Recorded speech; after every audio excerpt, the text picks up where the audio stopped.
দুর্গাপুরের city centre এলাকায় এক নাবালিকার গণধর্ষণের অভিযোগকে কেন্দ্র করে সারা ভারত মহিলা সমিতির নেত্রী ও কর্মীরা সিটি সেন্টার পুলিশ ফাঁড়িতে বিক্ষোভ দেখান। এদিন সংগঠনের পশ্চিম বর্ধমান জেলা কমিটির সভানেত্রী দেবমিতা সরকার বলেন, শিক্ষা ও সংস্কৃতির শহর দুর্গাপুরে এমন ঘটনা অত্যন্ত উদ্বেগজনক এবং এটি নারী নিরাপত্তা নিয়ে গুরুতর প্রশ্ন তুলেছে। তিনি আরো অভিযোগ জানান যে সরকার যদি নারী নিরাপত্তা নিশ্চিত করতে ব্যর্থ হয় তবে তার জবাবদিহি সরকারকেই করতে হবে। ভাষা যেমন আমরা খুঁজে পাচ্ছি না, একই সঙ্গে আমরা ভীষণ আতঙ্কিত।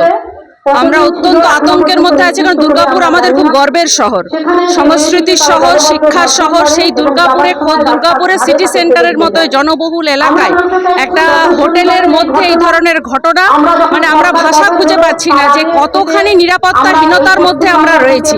যে এইরকম একটা জায়গায় যদি এরকম একটা ঘটনা ঘটতে পারে, তাহলে আমরা ভাবছি যে আরো পশ্চিম বর্ধমান জেলার যেগুলো রিমোট এলাকা রয়েছে, প্রান্তিক এলাকা, সেখানে কতখানি নিরাপত্তাহীনতায় মহিলারা বাস করছে। এবং এই ঘটনা তো শুধু নয়, আমরা দুর্গাপুর গোপাল মাঠের ঘটনা দেখেছি, আইকিউ সিটির ঘটনা দেখেছি, একটার পর একটা ধারাবাহিকভাবে দুর্গাপুরের বুকে যেরকম ভাবে মেয়েদের উপর এই ধরনের লাঞ্ছনা, এই ধরনের নির্যাতনের ঘটনা ঘটছে, তাতে সত্যিই আমরা অত্যন্ত আতঙ্কের মধ্যে রয়েছি এবং অত্যন্ত নিরাপত্তাহীনতার ভোগ করছি। আমরা প্রশাসনকে জবাব দিতে হবে। নতুন সরকার তৈরি হয়েছে, নতুন গভর্নমেন্ট তৈরি হয়েছে, অনেক প্রতিশ্রুতি দিয়ে সেই সরকার ক্ষমতায় এসেছে। বেটি বাঁচাও বেটি পড়াও স্লোগান দেয় যে সরকার, সেই সরকার যদি এই নিরাপত্তার দায় দিতে না পারে, সে দায়িত্ব সরকারকে নিতে হবে। এই জবাব প্রশাসনকে দিতে হবে যে কি করে এই ধরনের ঘটনা পুলিশের নাকের ডগায় ঘটছে, কেন পুলিশ পেট্রোলিং করছে না। এবং শুধু এই ঘটনা নয়, ধারাবাহিকভাবে দুর্গাপুরের হোটেলগুলোতে আমরা দেখছি বিভিন্ন ধরনের অসামাজিক কার্যকলাপ বাড়ছে।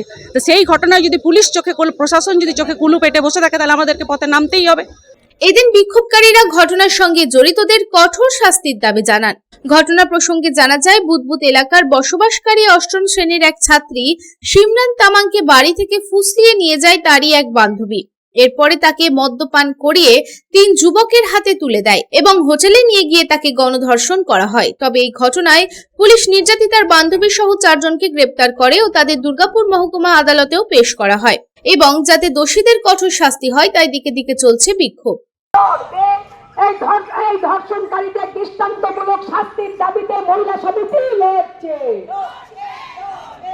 ইনসাফ জিন্দাবাদ, সারা ভারত গণতান্ত্রিক মহিলা সমিতি জিন্দাবাদ।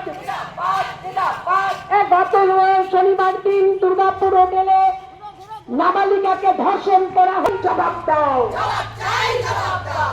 দুর্গাপুর থেকে সাধন রুজের রিপোর্ট, পাবলিক টাইমস।